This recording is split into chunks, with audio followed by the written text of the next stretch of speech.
দেখো বন্ধুরা, এই চন্দ্রমল্লিকা দেখতে পাচ্ছ? এগুলো দেখো, কুড়িগুলো সব তো ফুল ফুটে গেছে, এখন আর হবে না, তাই তো? এবার এইগুলোকে সব আমি কি করব, কাটিং করে ফেলেছি।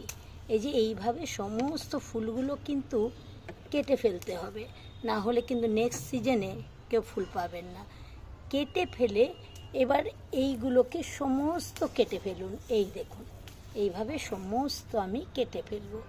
এবার কেটে ফেলে তারপরে এই যে দেখুন, এই যে জায়গাগুলো থেকে কেটে এই হাফ হাফ করে আপনি এরকম কেটে ফেলুন। এই দেখুন, এই যে কেটে এবার আমি অন্য জায়গায় মাটিতে এই যে এইভাবে লাগিয়ে দিচ্ছি।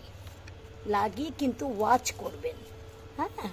আর যখনই কিছুটা বড় হবে এইভাবে বারবার কাটিং করে অন্য জায়গায় লাগিয়ে দিন।